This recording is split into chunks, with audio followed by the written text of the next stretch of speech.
કરો, આ બંધ કરી દો, છાપા બાપા બધું બંધ કરી દો, તમારી દૂરદર્શન જોયા કરીએ, બીજું હું. એટલે લોકતંત્ર છે કે આ કટોકટી છે એ તો કઈ સમજાતું નથી.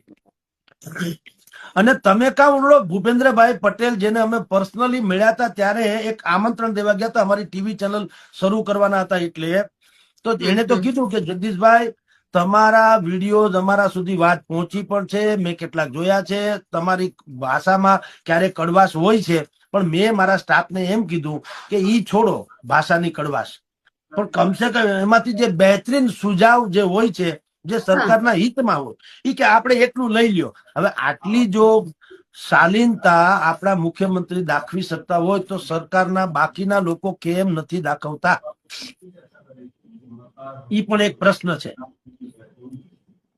અને આપણને જયારે કોઈ એમ કે છે કે તમે તંત્રની ટીકા કરો વૈયક્તિક રીતે, વ્યક્તિગત, ઇન્ડિવિજ્યુઅલ નહીં, ઓકે, કોઈ ફરક નહીં. અલબત્તા આપણે ઇન્ડિવિજ્યુઅલ કેન્સલ કર્યું અને તંત્ર કે સરકાર એની આલોચના કરવાની, જયારે આલોચના કરવાની હોય ત્યારે આલોચના કરી, એને સારું કર્યું તો સારું કર્યું, એ તમારા ધ્યાનમાં એમ કે કા નથી આવતું?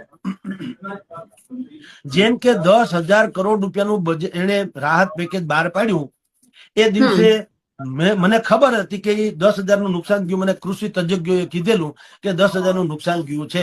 એટલે મેં એને કીધું ભાઈ કમસે કમ આ પહેલી વખત એવું તો બન્યું કે જે પ્રજાની માગણી હતી અથવા તો જે ધારણા હતી કે આટલું નુકસાન ગયું છે તો એટલું તો પેકેજ બહાર પાડ્યું. કારણ કે તૈયાર એક જ લાઈન આવી હતી, 10,000 કરોડ નું રાહત પેકેજ, બીજું કઈ નહીં, કુદરતી શરતો લાગુ નથી આવી. એટલે મને તાત્કાલિક ટીવી વાળાએ પૂછ્યું બધાએ કે સાહેબ શું કહો છો? મેં ભાઈ સારી વાત છે, જો 10,000 ની માગણી હતી 10,000 આપ્યું તો સારી વાત હતી ને મેં બધું સારું કીધું. મેં જનતાની તો ગાળો મેં ખાધી. કોમેન્ટ કરે ને જગદીશભાઈ વેચાઈ ગયા અને જગદીશભાઈ ભાજપના એજન્ટ છે ને જગદીશભાઈ તો આમ છે ને જગદીશભાઈ ના શેઠ હલવાઈ ગયા એટલે હવે ગાય જેવા થઈ ગયા, બધાએ ધોંસ બોલાવી. બરાબર, ઈ સરકાર ધ્યાનમાં નહીં લે, કારણ કે ઈ ધોંસની મને તો ખબર જ હતી, પણ સારું હતું તો સારું, ધેટ્સ ઓલ.